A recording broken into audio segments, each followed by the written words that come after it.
Hi viewers, welcome to our channel. ప్రస్తుతం మనతో పాటు సీనియర్ జర్నలిస్ట్ దాము బాలా సార్ ఉన్నారు. వారితో మాట్లాడదాం. నమస్కారం నమస్తే. సార్. సత్యవేడు ఎమ్మెల్యే ఆదిమూలం కేసులో ఒక ట్విస్ట్ చోటు చేసుకుంది సార్. మనం అప్పట్లో చూసాం, పెద్ద హల్చల్ చేసింది. ఒక మహిళ తనపై అత్యాచారం చేశాడని చెప్పేసి అతని మీద కంప్లైంట్ చేసింది. ఇప్పుడు ఇది కాంప్రమైజ్ అయిపోయింది. కోర్టు కూడా ఈ కేసు కొట్టేసింది. అసలు ఏం జరిగింది మరి? అప్పుడు అంతా హల్చల్ జరిగింది కదా, ఇప్పుడు ఎందుకు కాంప్రమైజ్ అవ్వాల్సి వచ్చింది సార్? దీని వెనుక కారణం ఏంటి? నేను ఆ రోజే మన వీడియో చేసినప్పుడు ఇది కూడా చెప్పాను. ఇది ఇట్లాంటి కేసులు నిలవు అని చెప్పాను. సో, జనరల్‌గా ఏందంటే ఇప్పుడు మనం జానీ మాస్టర్ కేసు కూడా నేను చెప్పాను. అది జరుగుతుంది, కావాలని చూడండి. వీళ్ళు అమ్మాయిలు కంప్లెయింట్లు ఇచ్చేది కూడా ఎందుకు ఇస్తారంటే ఏదో సెటిల్ అవుదామని ఇస్తారు. వాడి మీద నిజంగా వీళ్ళకి అన్యాయం జరిగింది, దాని మీద చర్య తీసుకోమని వాళ్ళకి కూడా ఏమి ఉండదు. ఉంటే 5 ఏళ్ల పాటు ఆ అమ్మాయి ఆహ్, ఈ మాస్టర్‌తో ఎందుకుంటది? 5 ఏళ్ళు ఉనిందంటేనే ఉనింది. ఆమె చాలా హ్యాపీగా మాట్లాడుతుంది. 2022లో కూడా ఆగస్టు 22 ఈ యథారాజ తథా ప్రజల్లో కూడా హ్యాపీగా మాట్లాడుతుంది. అంటే క్లియర్‌గా ఏమైందంటే ఇతనితో ఉనింది, ఇతనికి కావాల్సింది తనిచ్చింది, తనకు కావాల్సినట్టుగా అతను హెల్ప్ చేశాడు. ఇవన్నీ జరిగింది. కాకపోతే ఇక్కడ ఇంకో ఇంకొంత ఎక్కువ ఇతను హామీలు ఇచ్చుండొచ్చు. ఈ అమ్మాయి ఎక్కువ ఎక్స్‌పెక్ట్ చేసుండొచ్చు. అట్లాగే వీళ్ళ మధ్య కొంత ఎమోషనల్ డ్రామా కూడా ఉండొచ్చు. ఎందుకంటే ఇతను పెద్దవాడు, 21 ఏళ్ళ ఆహ్, సీనియరు ఇతను. ఆ అమ్మాయి ఇప్పుడు 21, తనకి 42.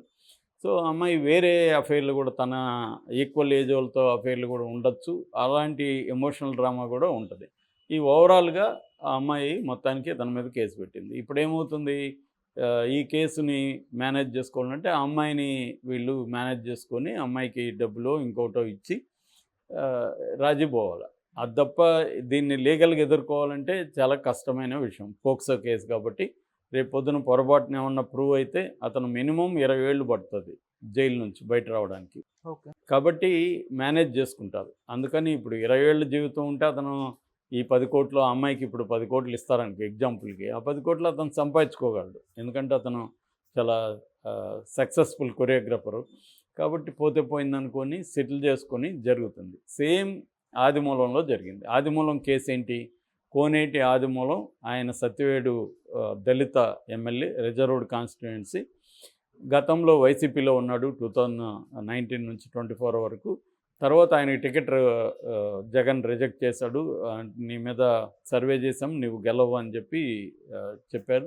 దాంతో ఆయన అక్కడున్న పెద్దిరెడ్డి రామచంద్రారెడ్డి మీద తీవ్ర ఆరోపణలు చేశాడు. అతను సత్యవేడు నియోజకవర్గంలో అంతా కూడా మొత్తం వనరులంతా కొల్లగొట్టాడు. ఇసుక కావచ్చు, ఇక్కడున్న వనరులన్నీ. నేను దళితుడు కాబట్టి నా మీద కక్ష కట్టాడు, ఇవన్నీ చెప్పాడు. ఈ లోపల చంద్రబాబు ఆఫర్ ఇచ్చాడు. చంద్రబాబు పార్టీలో తెలుగుదేశంలో చేరాడు. టికెట్ ఇచ్చారు, గెలిచారు.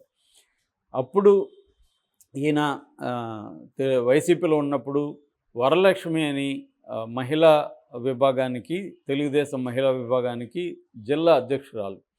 సో, తిరుపతి జిల్లా. ఆమె కేవీవీపురం అని అక్కడ మండలం ఉంటుంది. ఆమె ఆ ఊరు. సో, ఆమె ఇతనితో గతంలో పోరాటం చేసింది.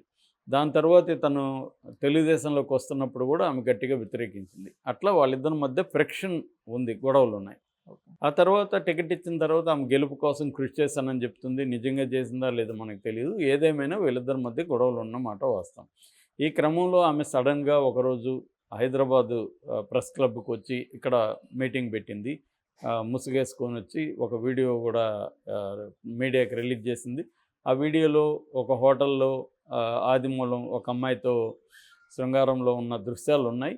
సో, ఇది ఆహ్, భీమాస్ ప్యారడైజ్‌లో చేశారు. నన్ను మొత్తం 3 సార్లు వెళ్ళాను. సో, ఫస్ట్ టైం వెళ్ళిన తర్వాత ఇట్లా నన్ను లోపరుచుకున్నాడు, బెదిరించాడు. దాని తర్వాత లోపరుచుకున్నాడు. అది నా భర్తకు తెలిసింది. ఎందుకంటే అర్ధరాత్రి మెసేజ్‌లు, ఫోన్‌లు చేసేవాడు. భర్తకు తెలిస్తే భర్తకి నేను కన్ఫెస్ అయ్యాను. దాంతో ఆయన సలహా ఇచ్చాడు. "నువ్వు కెమెరా తీసుకెళ్ళు, వాడిని రికార్డ్ చేయి, బయట పెడదాం" అని చెప్పాడు. నేను పెన్ కెమెరా ఇచ్చారు నాకు. పెన్ కెమెరాతో రికార్డ్ చేశాను. సో, ఇది నాకు అన్యాయం జరిగింది. అతను నన్ను బెదిరించి ఇట్లా లొంగదీసుకున్నాడు అనేది ఆమె చెప్పింది.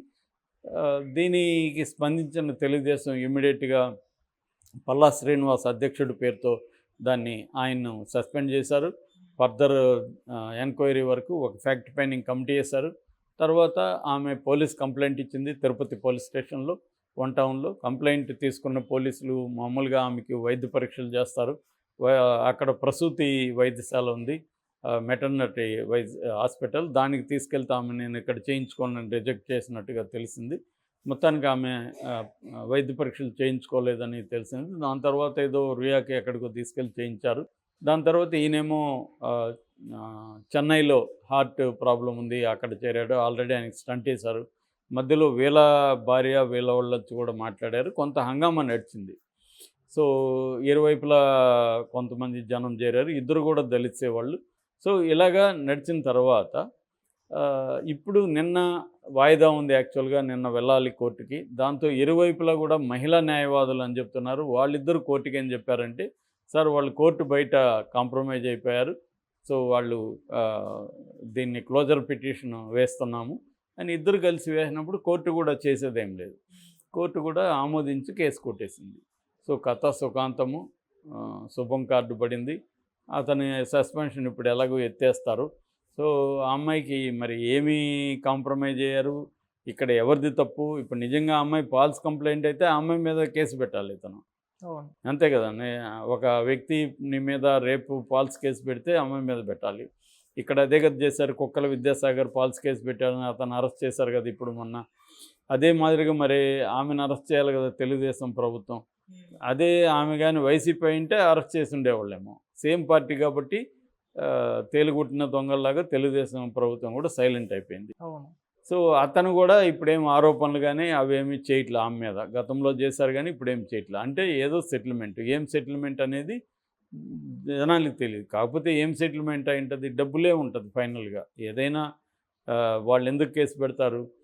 ఏదో ఆశించే కేసు పెడతారు.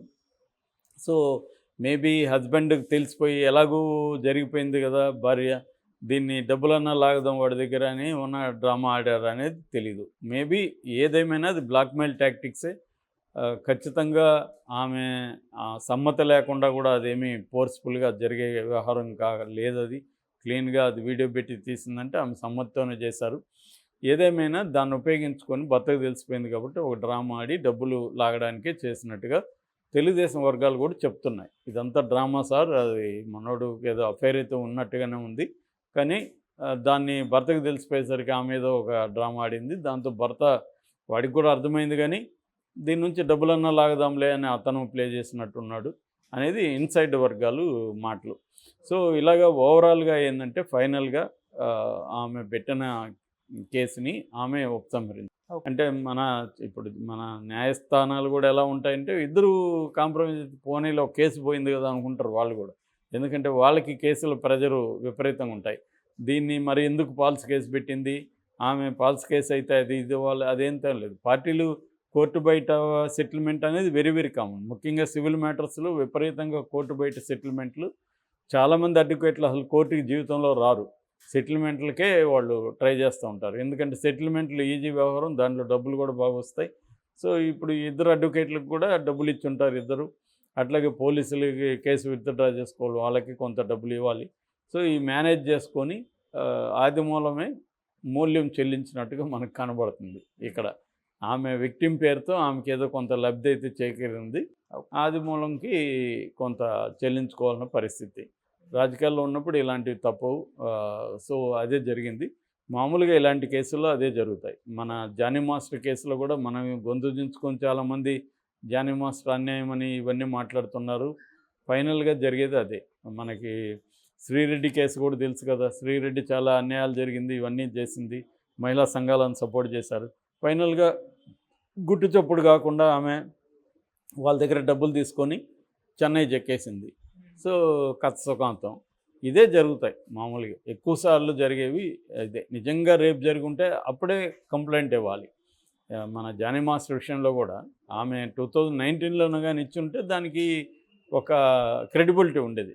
ఈ 5 ఏళ్ల తర్వాత ఇప్పుడు వచ్చి ఆమె అనేక సార్లు పొగిడి మీడియా ముందు డ్యాన్స్ వీడియోలు అంతా చూసి వచ్చినాయి బయటికి. ఇప్పుడు వచ్చి నన్ను అప్పటి నుంచి చేస్తున్నాడు, రేపు చేస్తున్నాడు అంటే అది నమ్మశక్యం లేదు. లీగల్గా అయితే అది